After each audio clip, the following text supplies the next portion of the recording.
Oke guys, welcome back to my channel Yasir Des. Kembali lagi di channel Yasir. Terima kasih buat teman-teman semuanya yang sudah mampir di channel ini.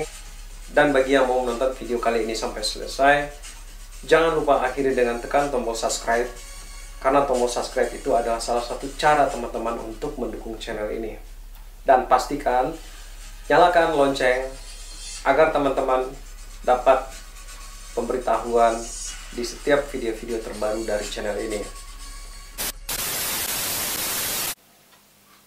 Nah, kali ini kita akan membahas masalah bagaimana cara mendapatkan SIM mobil di Jepang. Di sini ada prosedur dan langkah-langkahnya, serta dokumen-dokumen yang harus dipersiapkan. Bagi teman-teman yang mau mendapatkan SIM mobil di Jepang, yang jelas memiliki KTP Jepang, ya, Zairyo Kado Jepang. Nah, kita akan mengasih tahu bagaimana cara mendapatkan SIM mobil di Jepang, ya. Bagaimana sih prosedurnya dan bagaimana sih caranya dan dokumen apa sih yang perlu kita persiapkan, oke? Nah, ikutin video ini sampai selesai agar teman-teman bisa mengetahui apa yang harus diperhatikan untuk mendapatkan SIM mobil di Jepang, oke? Saya gomade video mite kurete, gambate kudasai. Yos. Oke teman-teman semuanya yang berada di Jepang, yang berkeinginan untuk memiliki mobil dan memiliki SIM Jepang, ya. Nah, ada beberapa lembaga seperti lembaga pemagangan yang tidak mengizinkan para peserta magangnya mendapatkan SIM mobil di Jepang dan bahkan mengendarai mobil di Jepang. Ya. Bagaimana untuk mendapatkan SIM mobil di Jepang? Di sini ada dua. Pertama adalah kita mengikuti sekolah SIM itu lebih kurang 3 bulan, ya. Nah, ini sangat membutuhkan waktu dan membutuhkan biaya, ya. Nah, mungkin kalau waktu mungkin kita bisa atur waktu pulang kerja, ya. Kita ikut sekolah SIM 2 jam gitu, ya. Itu selama minimal 3 bulan. Terus yang kedua biayanya ini lumayan mahal. Itu lebih kurang kita habis itu sekitar 30 mang, ya. Sekitar 300.000 yen. Kalau kita uangkan tergantung kurs berapa, ya. Ya taruh aja deh 35 juta gitu.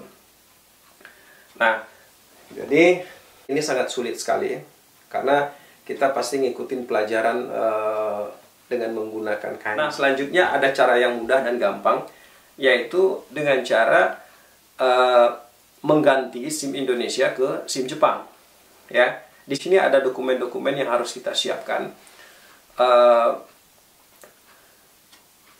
Cara mengganti SIM mobil ke SIM Jepang itu disebut dengan kirikai.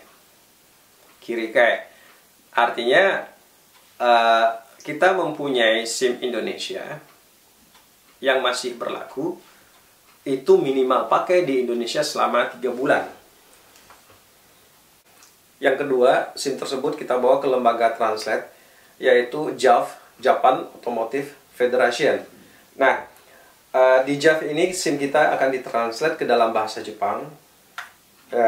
Di situ nanti kita akan dikasih arahan di daerah mana kita akan membuat SIM dan di daerah mana kantor kepolisian yang harus kita daftarkan. Selanjutnya kita harus mempersiapkan Jumingyo, itu data penduduk setempat. Ini bisa kita dapatkan di Shakuso, kantor lurah di Jepang, ya, di mana domisili kita berada. Dan jangan lupa pas foto. Ada juga yang meminta surat keterangan dari kepolisian Indonesia, ya. Itu tergantung di mana daerah kita bikin SIM tersebut. Nah, biasanya tidak diminta sih, tapi lebih amannya kita siapkan aja. Oke.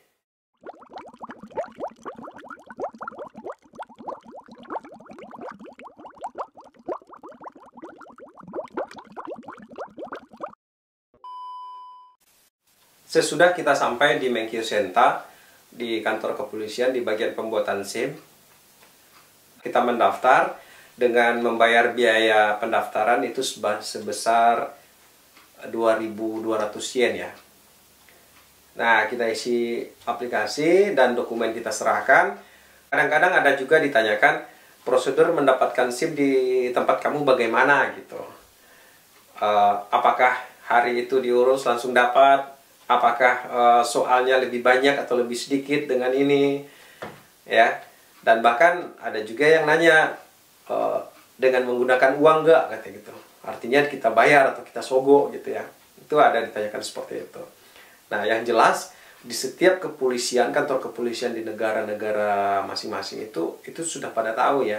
Seperti Jepang, dia udah tahu dengan prosedur pembuatan SIM di Indonesia, udah tahu. Nah, di daerah mana di Jepang, jadi setiap negara itu mungkin sudah tahu ya bagaimana prosedur pembuatan SIM di negara-negara lain, itu udah tahu biasanya tuh. Nah, jadi nanti kita disuruh menunggu sekitar 30 menit lebih kurang, baru kita dipanggil untuk melakukan tes tertulis. Tes tertulis ini kita menggunakan PC, komputer, dengan monitor khusus. Jadi, di situ kita bisa menjawab pertanyaan-pertanyaan yang disediakan 10 soal. Yang mana pertanyaan ini minimal kita harus betul 7. Ya. Nah, soalnya seperti apa? Itu soalnya tuh gampang sekali ya. Sebelum kita tes, kita ditanya kita mau menggunakan bahasa apa. Ada bahasa Jepang, ada bahasa Inggris, ada bahasa beberapa negara lain gitu ya. Tapi kalau yang untuk bahasa Indonesia sendiri, di Tokyo ada. Saya tanyakan sama teman-teman di daerah-daerah lain nggak ada. Ya. Ya, untuk lebih amannya bahasa Inggris, udah gitu. Jadi, minimal betul 7. Kalau kita betul 7, kita lolos. Dan kita akan mengikuti tes berikutnya gitu, yaitu tes drive ya.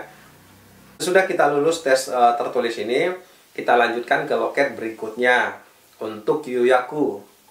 Jadi untuk Yuyaku artinya kita harus memastikan waktu kapan kita akan ikut tes drive. Di loket tersebut kita akan dilihatkan jadwal.